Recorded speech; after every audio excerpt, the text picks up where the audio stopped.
है। हम सबके प्रिय नेता आदरणीय श्री नरेंद्र मोदी आज के इस कार्यक्रम में हम सबके बीच में उपस्थित भारत के यशस्वी प्रधानमंत्री, हम सबके प्रिय नेता आदरणीय श्री नरेंद्र मोदी जी,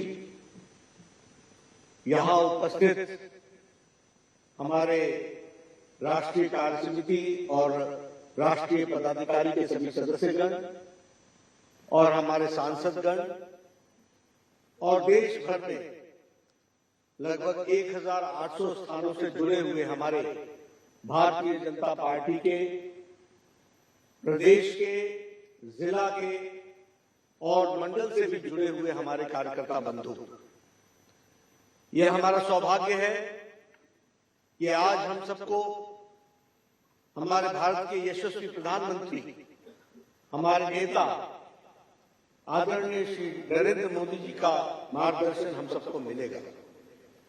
मैं अपनी ओर से, आप सबकी ओर से और जो लाखों कार्यकर्ता विभिन्न स्थानों से जुड़े हुए हैं, उन सब की ओर से आदरणीय प्रधानमंत्री जी का हार्दिक अभिनंदन करता हूं, स्वागत करता हूं। हम सब जानते हैं कि प्रधानमंत्री जी का हमेशा हम सबको समय समय पर मार्गदर्शन मिलता रहता है और पार्टी को भी उनकी पार्टी को दृष्टि और दिशा, यह भी हम सबको समय समय पर मिलता रहता है। अमृतकाल आने वाले 25 वर्ष में आर्थिक दृष्टि से भारत की नींव रखने का ये जो संकल्प है, इस संकल्प को आदरणीय प्रधानमंत्री जी की ने जो सोच रखी और उसको एक अमली जामा पहनाकर कार्य रूप देने का जो प्रयास किया है, वह सच में देश को एक नई छलांग के साथ विकास की ओर ले जाएगा, यह हम सब लोग जानते हैं। आत्मनिर्भर अर्थव्यवस्था, इस पर हम सबको आज उनका मार्गदर्शन मिलने वाला है और वैसे भी प्रधानमंत्री जी का और उनकी रुचि पार्टी के प्रति हम सब लोग जानते हैं हमेशा रही। उन्होंने हमेशा पार्टी को दिशा देने में, मार्गदर्शन करने में उनका हमको हमेशा सहयोग मिलता रहा। हम सबको याद है कोरोना काल में जब सारी पार्टियां लगभग एक तरीके से लुप्त हो गई थी, तो उस समय उनका मार्गदर्शन हम सबके लिए बहुत ही काम आया और उन्होंने हमको दिशा दी। सेवा ही संगठन है और सेवा ही संगठन में भारतीय जनता पार्टी तो जुड़ी ही जुड़ी। उन्होंने सारे देश को जोड़ करके इस संक्रमण से लड़ने में हम लोगों को दिशा दी और हम लोगों को मार्गदर्शन दिया, ही हम जानते हैं। वैसे ही समय समय पर आर्थिक दृष्टि से भी उनका मार्गदर्शन हम सबको मिलता रहता है। बजट के बाद देश किस तरीके से आगे बढ़ेगा, इसके बारे में उनका हमेशा हम सबको मार्गदर्शन मिला है। उन्होंने 5 ट्रिलियन इकोनॉमी पर हम किस तरीके से आगे बढ़ रहे हैं, कोरोना के संक्रमण के बावजूद देश आगे बढ़ने के लिए अग्रसर है और अगर हम अपनी जीडीपी देखें तो उससे भी ये ध्यान में आता है कि इन सारे संक्रमणों के बाद और इन सारी मुसीबतों के बावजूद भी देश ने आर्थिक दृष्टि से आगे बढ़ने का संकल्प जो रखा है, उसको उन्होंने गति दी है और देश आर्थिक दृष्टि से सही दिशा में चला है, ये हम सब लोग जानते हैं। सामाजिक न्याय, समानता, सम्मान, सबका साथ, सबका विकास, सबका विश्वास और सबका प्रयास, इस मंत्र को लेकर के उनके नेतृत्व में हम सब लोग चल रहे हैं।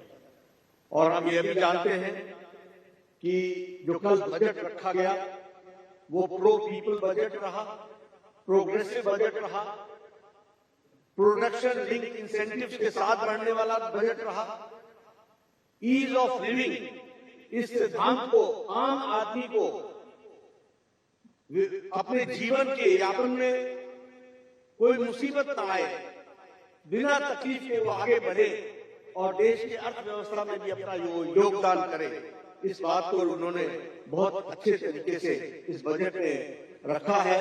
निर्मला सीतारमण जी ने उनके मार्गदर्शन में मोर ग्रोथ, मोर जॉब, एम्प्लॉयमेंट के साथ किस तरीके से विकास को आगे बढ़ाना है और ग्रोथ के तरीके से इकोनॉमी कैसे बढ़ती है, इस पर भी उनको उनका मार्गदर्शन मिलने वाला है। जो डेवलपमेंट प्रोजेक्ट्स जिसके बारे में चर्चा की गई है, वह आने वाले समय में, अमृत काल में देश को एक नई ऊंचाइयों पर ले जाने का एक संकल्प है। इसको भी हमको ध्यान में रखना चाहिए। मैं ये महसूस करता हूं कि उनके मार्गदर्शन में आर्थिक दृष्टि से देश मजबूत हो रहा है और हमें नहीं, करोड़ों लोग ये महसूस करते हैं कि उनकी मार्गदर्शन में आर्थिक दृष्टि से किस तरीके से देश का विकास बढ़ रहा है और उसको और आगे बढ़ाना है। इसका हम सबको आज मार्गदर्शन मिलने वाला है। हमारे आत्मनिर्भर अर्थव्यवस्था, इन पर, इस विषय पर उनका हमको मार्गदर्शन मिलेगा। मैं आपके और उनके बीच में ज्यादा देर न रहते हुए मैं उनसे निवेदन करूंगा, आदरणीय प्रधानमंत्री जी से, कि वह हम सभी कार्यकर्ताओं का मार्गदर्शन करें और उनको मैं ये विश्वास दिलाना चाहता हूं कि हमारे करोड़ों कार्यकर्ता आपके बताए रास्ते पर चलकर देश को मजबूती प्रदान करने में अपना पूरा योगदान करेंगे। इन्हीं शब्दों के साथ मैं आदरणीय प्रधानमंत्री जी को निमंत्रित करता हूं, आमंत्रित करता हूं कि वह हम सबका मार्गदर्शन करें।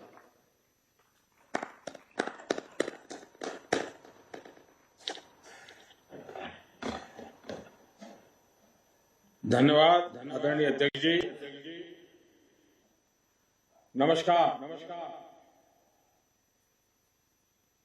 देश भर से जुड़े भारतीय जनता पार्टी के सभी कार्यकर्ताओं का बहुत बहुत अभिवादन।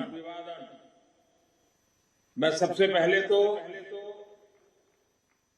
हमारी पार्टी के राष्ट्रीय अध्यक्ष श्रीमान नड्डा जी का बहुत आभार व्यक्त करता हूं कि आज उन्होंने इस कार्यक्रम की रचना की और मुझे भी खास करके बजट के पीछे हमारी सोच क्या है वो पार्टी के कार्यकर्ताओं के सामने प्रस्तुत करने का अवसर दिया।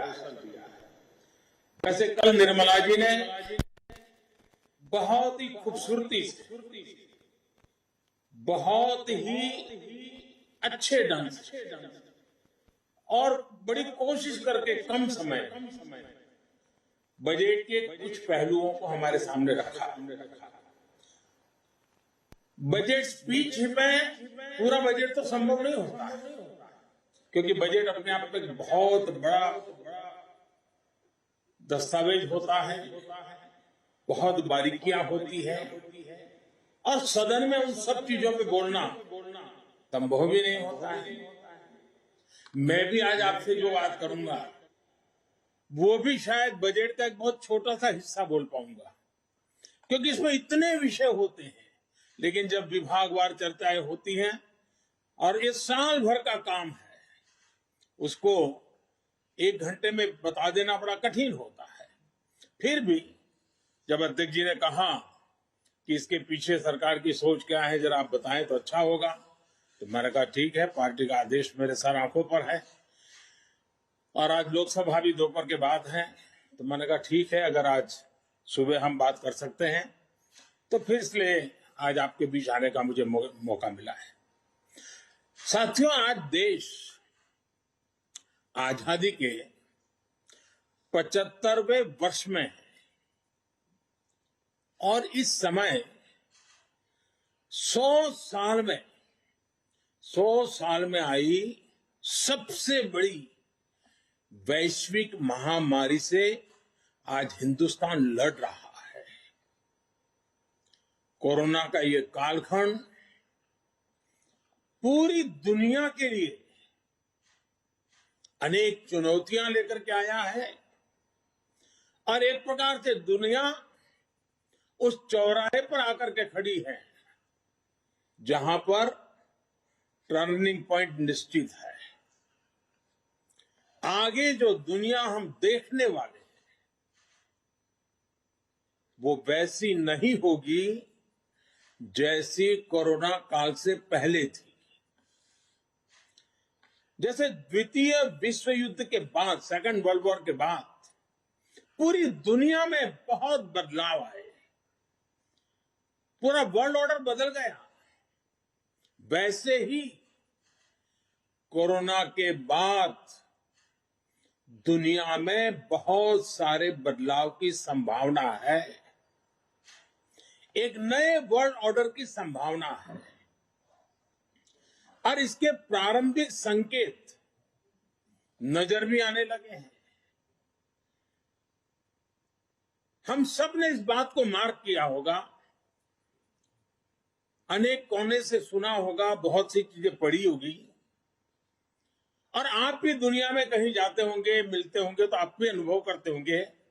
आज भारत की तरफ देखने के विश्व के नजरिए में बहुत बड़ा बदलाव आ रहा है। भारत जैसे विशाल देश को, लोकतांत्रिक देश को, और इतने बड़े समाज में इतनी बड़ी विविधताओं को संभालते हुए चल रहे देश को अब दुनिया के लोग भारत को अधिक मजबूत रूप में देखना चाहते हैं। और इसलिए पूरा विश्व भारत के लिए नए सिरे से जब देख रहा है तो हमारे लिए भी आवश्यक है कि हम हमारे देश को तेज गति से आगे बढ़ाएं, अनेक विविध क्षेत्रों में बदलाव लाएं, मजबूती लाएं। ये समय नए अवसरों का, नए संकल्पों की सिद्धि का समय है। बहुत जरूरी है कि भारत आत्मनिर्भर बने, और आत्मनिर्भर तो बने ही, आत्मनिर्भर भारत की नींव पर एक आधुनिक भारत का निर्माण हो। कल, जैसा मैंने पहले कहा, निर्मला जी ने जो बजट पेश किया है, बाय एंड लार्ज हम देखें, पॉलिटिकल एंगल अगर हम छोड़ दें तो जो आर्थिक विषय के लोग हैं, समाज जीवन के लोग हैं, अखबारों में भी देखेंगे, कल टीवी चैनलों की डिबेट में देखेंगे, बजट का बहुत स्वागत हुआ है, बहुत सराहना हुई है। और आपने भी देखा होगा कि इस बजट में देश को आधुनिकता की तरफ ले जाने की दिशा में कई महत्वपूर्ण कदम है। साथियों, जब हम आज के बजट की चर्चा करेंगे तो सापेक्ष भी होती है, कुछ तो पुरानी बातों की तुलना करेंगे तब पता चलता है। बीते 7 वर्षों में जो निर्णय लिए गए, जो नीतियां बनी, पहले की जिन नीतियों में गलतियों को सुधारा गया, उस वजह से आज भारत की अर्थव्यवस्था का निरंतर विस्तार हो रहा है। 68 साल पहले भारत की जीडीपी 1,10,000 करोड़ रुपए की थी। आज भारत की अर्थव्यवस्था 2,30,000 करोड़ के आसपास की है। वर्ष 2013-14 में भारत का एक्सपोर्ट 2,85,000 करोड़ रुपए होता था। आज भारत का एक्सपोर्ट 4,70,000 करोड़ रुपए के आसपास पहुंचा है। 7 साल पहले करीब $275 बिलियन का विदेशी मुद्रा रिजर्व हमारे देश के पास था। आज देश का विदेशी मुद्रा रिजर्व 630 बिलियन डॉलर को पार कर गया है। वर्ष 2013 में देश में 36 बिलियन डॉलर का विदेशी निवेश एफडीआई था। पिछले साल ये 80 बिलियन डॉलर को पार कर चुका है। कोरोना के इस काल में भी भारत ने अपनी अर्थव्यवस्था की मजबूती से दुनिया का एक विशेष रूप से ध्यान आकर्षित किया है। आज भारत दुनिया के उन देशों में है जहां के इकोनॉमिक इंडिकेटर्स में बहुत तेजी से सुधार आ रहा है और फंडामेंटल्स मजबूत है। इस साल का बजट इसे और गति देने वाला है। साथियों, जब गरीब को मूलभूत सुविधाएं मिलती हैं तो वो अपनी ऊर्जा, अपने विकास, देश के विकास में लगाते हैं। इस बजट का भी फोकस गरीब, मिडिल क्लास और युवाओं को बुनियादी सुविधाएं देने और आय के स्थायी समाधानों से जोड़ने पर है। हमारी सरकार मूलभूत सुविधाओं के सैचुरेशन पर काम कर रही है और ये बात मैंने लाल किले पर से भी कही थी। अब मैं एक और छोटा उदाहरण देता हूं, जैसे जल जीवन मिशन। अब हम हमेशा सुनते आए हैं, गांव में, घर में, समाज में, सरकार में, राजनेताओं में, सब में क्या सुनते हैं? हर कोई कहता है जल ही जीवन है। सुनना तो बहुत अच्छा लगता है, लेकिन ये भी सच्चाई है, पानी की दिक्कत, पानी की कमी गरीब के जीवन की, महिलाओं के जीवन की सबसे बड़ी चुनौतियों में से एक है और आजादी के 75 साल के बाद भी है। किसान को भी, छोटे किसान को खासकर, पानी के बिना बहुत दिक्कतें हैं। हमारी सरकार के प्रयासों से आज देश में करीब करीब 9 करोड़ ग्रामीण घरों में नल से जल पहुंचने लगा है और इसमें से करीब करीब 5 करोड़ से ज्यादा पानी के कनेक्शन जल जीवन मिशन के तहत पिछले 2 वर्ष में दिए गए हैं। अब बजट में घोषणा की गई है कि इस साल करीब 4 करोड़ ग्रामीण घरों को पाइप से पानी का कनेक्शन दिया जाएगा।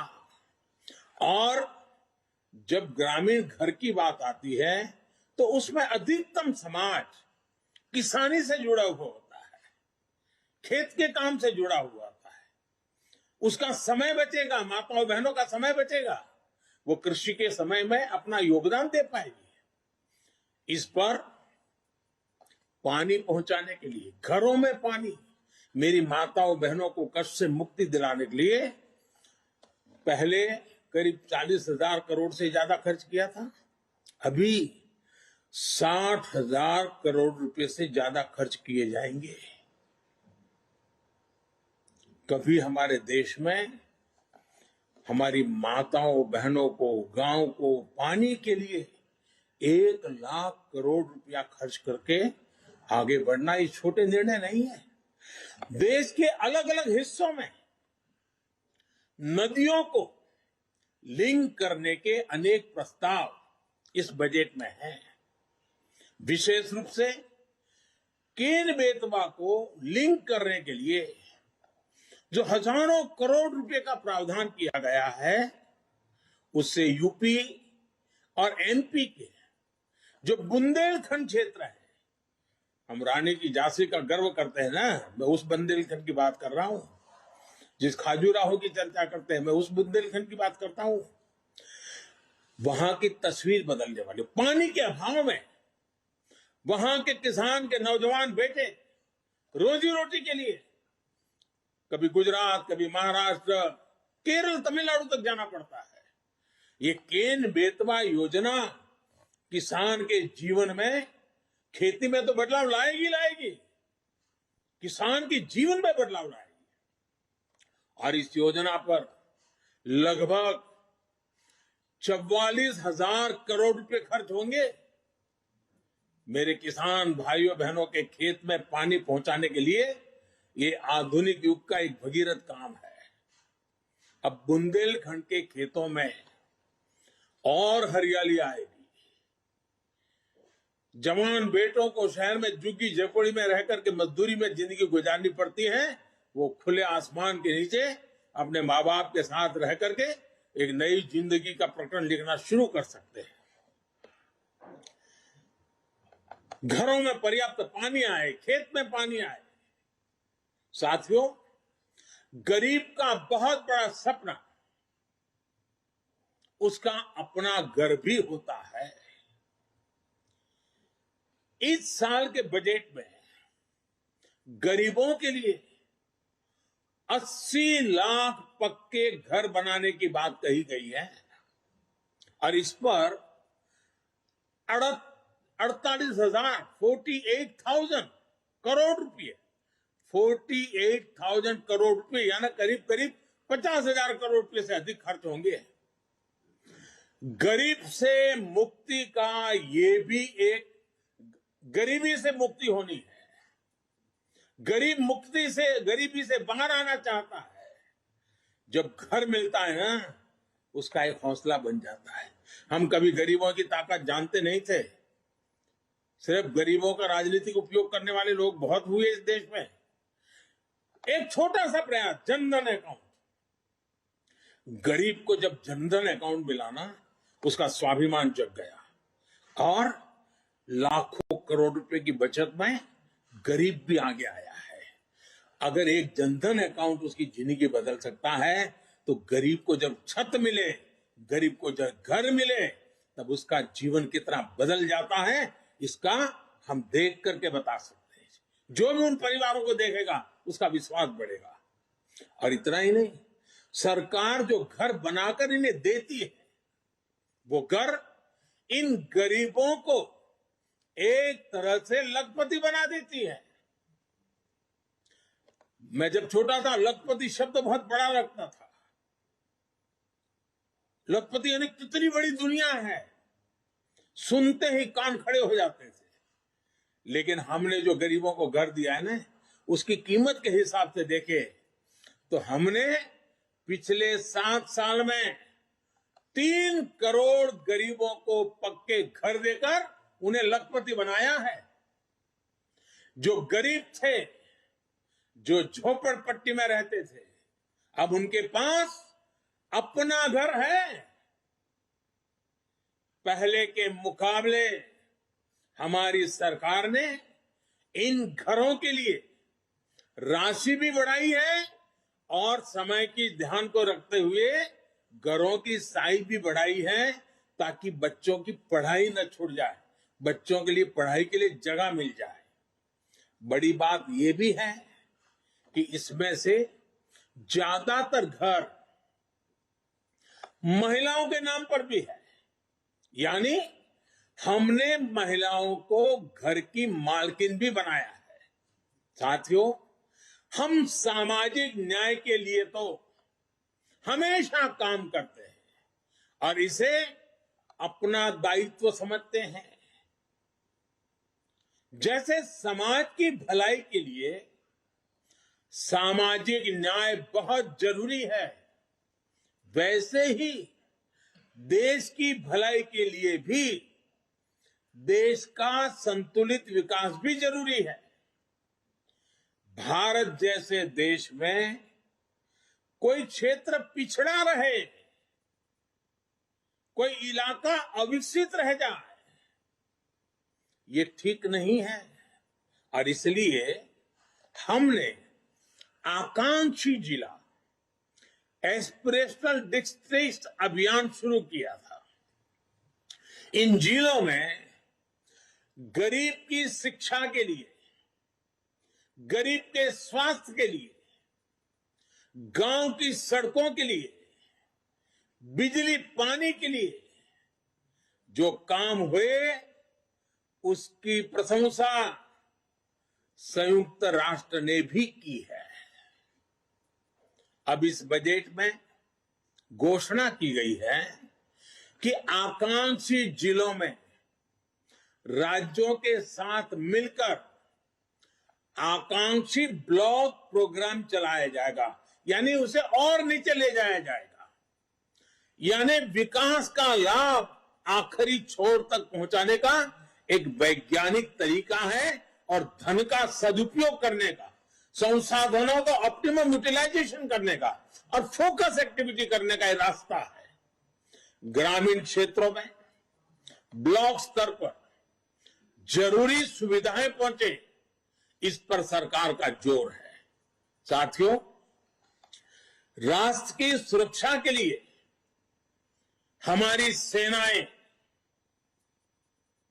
एयरफोर्स हो, नेवी हो, आर्मी हो, हमारे जवान दिन रात डटे रहते हैं, जान की बाजी लगा देते हैं। लेकिन यह भी सच्चाई है कि हमारे सेना के जवान जो सीमा पर तैनात है, हमारे सुरक्षा बल के जवान जो सीमा पर तैनात है, उनको वो सीमावर्ती जो गांव है ना, वो भी एक प्रकार से किले का काम करते हैं और उन सीमावर्ती गांवों का देशभक्ति का जज्बा भी अद्भुत होता है। अभावों के बीच, संकटों के बीच, मुसीबतों के बीच सीमा पर रहने वाले छोटे गांव के लोग